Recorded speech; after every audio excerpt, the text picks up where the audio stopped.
Breaking news చూస్తున్నాం. ఆదిలాబాద్ మున్సిపాలిటీపై కాంగ్రెస్ జెండా ఎగిరింది. కాంగ్రెస్ పార్టీ ఇతరుల మద్దతుతో మున్సిపాలిటీని కైవసం చేసుకుంది. కాంగ్రెస్ రెబల్ అభ్యర్థి బండారు అనుష సతీష్ మున్సిపల్ చైర్పర్సన్ కాగా వైస్ చైర్మన్గా ఎంఐఎం పార్టీకి చెందిన మొహమ్మద్ రోహిత్ ఎన్నికయ్యారు. ఆదిలాబాద్ మున్సిపల్ చైర్పర్సన్ పదవి బీజేపీకి దక్కకుండా కాంగ్రెస్ కైవసం చేసుకోవడంలో కంది శ్రీనివాస్ రెడ్డి వ్యూహాత్మకంగా డీసీసీ అధ్యక్షుడు నరేష్ యాదవ్తో కలిసి ఇతరుల మద్దతు కూడగట్టి సక్సెస్ అయ్యారు. ఆదిలాబాద్పై కాంగ్రెస్ జెండా ఎగరేయడానికి పడ్డ శ్రమ ఫలించింది. గత మున్సిపల్ ఎన్నికల్లో 5 వార్డులకు పరిమితమైన కాంగ్రెస్ పార్టీ ఇప్పుడు కంది శ్రీనివాస్ రెడ్డి నాయకత్వంలో బల్దియాపై కాంగ్రెస్ జెండా ఎగరవేసే వరకు సాగింది. టికెట్ల విషయంలో ఆశించినవి జరగకున్నా చివరి దాకా పట్టుబట్టి బల్దియాపై కాంగ్రెస్ జెండా ఎగరేయడంలో కంది కీలక భూమిక అయితే పోషించారు. ముఖ్యమంత్రి Revanth Reddy, party incharge Meenakshi Natarajan, PCC chief Mahesh గౌడ్తో పాటుగా జిల్లా ఇన్ఛార్జి మంత్రి జూపల్లి కృష్ణారావు, ప్రభుత్వ సలహాదారు parliament incharge Sudarshan Reddy, municipal incharge Azmatullah సూచనలకు అనుగుణంగా డీసీసీ అధ్యక్షుడు నరేష్ యాదవ్తో ఎప్పటికప్పుడు సమన్వయం చేసుకుంటూ రాజకీయాన్ని రక్తి కట్టించారు. మాజీ మంత్రి జోగు రామన్తో మాట్లాడి మద్దతుకు ఒప్పించిన కంది శ్రీనివాస్ రెడ్డి చివరి నిమిషం దాకా కాంగ్రెస్ పట్టును కొనసాగించి ఏ దశలోనూ ఏ ఒక్కరూ కూడా బీజేపీ వైపు ఆలోచించకుండా చేసి విజయాన్ని కాంగ్రెస్ వైపుకు లాగారు.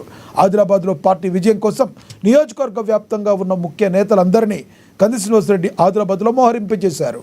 కంది శ్రీనివాస్ రెడ్డి పట్టుదలతో బల్దియా కాంగ్రెస్ పరం కాగా కాంగ్రెస్ శ్రేణుల్లో మళ్లీ ఉత్సాహం నెలకొంది. ఆదిలాబాద్, నిర్మల్పేటలు కాంగ్రెస్ పార్టీ కైవసం చేసుకోవడంతో మళ్లీ ఆదిలాబాద్ జిల్లా రాజకీయాలపై 2 ఏళ్ల తర్వాత కాంగ్రెస్కు పట్టు చిక్కినట్లయింది. కాగా ఆదిలాబాద్ మున్సిపల్ పీఠం కాంగ్రెస్ కైవసం చేసుకోవడంతో మంత్రి జూపల్లి కృష్ణారావు, ప్రభుత్వ సలహాదారు సుదర్శన్ రెడ్డిలు కంది శ్రీనివాస్ రెడ్డిని అభినందించారు.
ఆదిలాబాద్ మున్సిపాలిటీపై కాంగ్రెస్ జెండా ఎగిరింది. కాంగ్రెస్ పార్టీ ఇతరుల మద్దతుతో మున్సిపాలిటీలో కైవసం చేసుకుంది.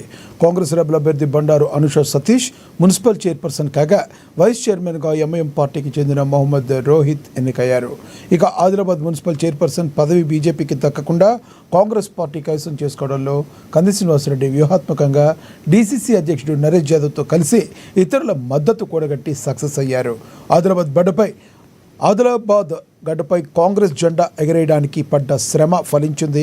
గత మున్సిపల్ ఎన్నికల్లో 5 వార్డులకు పరిమితమైన కాంగ్రెస్ పార్టీ ఇప్పుడు కంది శ్రీనివాస్ రెడ్డి నాయకత్వంలో బల్దియాపై కాంగ్రెస్ జెండా ఎగరేసే వరకు సాగింది. టికెట్ల విషయంలో ఆశించినవి జరగకున్నా చివరిదాకా పట్టుబట్టి బల్దియాపై కాంగ్రెస్ జెండా ఎగరవేయడంలో కంది శ్రీనివాస్ రెడ్డి కీలక భూమిక పోషించారు. ముఖ్యమంత్రి Revanth Reddy, party incharge Meenakshi Natarajan, PCC chief Mahesh గౌడ్తో పాటుగా జిల్లా ఇన్ఛార్జ్ మంత్రి జూపల్లి కృష్ణారావు, ప్రభుత్వ సలహాదారు, party parliament incharge Sudarshan Reddy, municipality incharge Azmatullah సూచనలకు అనుగుణంగా డీసీసీ అధ్యక్షుడు నరేష్ యాదవ్తో ఎప్పటికప్పుడు సమన్వయం చేసుకుంటూ రాజకీయాన్ని రక్తి కట్టించారు. మాజీ మంత్రి జోగు రామన్తో మాట్లాడి మద్దతుకు ఒప్పించిన కంది శ్రీనివాసరెడ్డి చివరి నిమిషం దాకా కాంగ్రెస్ పట్టును కొనసాగించి ఏ దశలోనూ ఏ ఒక్కరూ కూడా బీజేపీ వైపుకు ఆలోచించకుండా చేసి విజయాన్ని కాంగ్రెస్ వైపుకు లాగారు. ఆదిలాబాద్లో పార్టీ విజయం కోసం నియోజకవర్గ వ్యాప్తంగా ఉన్న ముఖ్య నేతలందరినీ కంది శ్రీనివాసరెడ్డి ఆదిలాబాద్లో మోహరింపజేశారు. కంది శ్రీనివాసరెడ్డి పట్టుదలతో బల్దియా కాంగ్రెస్ పరం కాగా కాంగ్రెస్ శ్రేణుల్లో మళ్లీ ఉత్సాహం నెలకొంది. ఆదిలాబాద్ నిర్మల్ పీఠాలు కాంగ్రెస్ కైవసం చేసుకోవడంతో మళ్లీ ఆదిలాబాద్ జిల్లా రాజకీయాలపై 2 ఏళ్ల తర్వాత కాంగ్రెస్కు పట్టు చిక్కినట్లయింది. కాగా ఆదిలాబాద్ మున్సిపల్ పీఠం కాంగ్రెస్ కైవసం చేసుకోవడంతో మంత్రి జూపల్లి కృష్ణారావు, ప్రభుత్వ సలహాదారు సుదర్శన్ రెడ్డిలు కంది శ్రీనివాసరెడ్డిని అభినందించారు.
ఆదిలాబాద్ మున్సిపాలిటీపై కాంగ్రెస్ జెండా ఎగిరింది. కాంగ్రెస్ పార్టీ ఇతరుల మద్దతుతో మున్సిపాలిటీని కైవసం చేసుకున్నారు.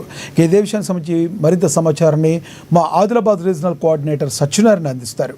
సత్యనారాయణ, చెప్పండి, మీ దగ్గర ఉన్న తాజా సమాచారం ఏంటి? హలో, ఎస్ సత్యనారాయణ, చెప్పండి, మీ దగ్గర ఉన్న తాజా సమాచారం ఏంటి?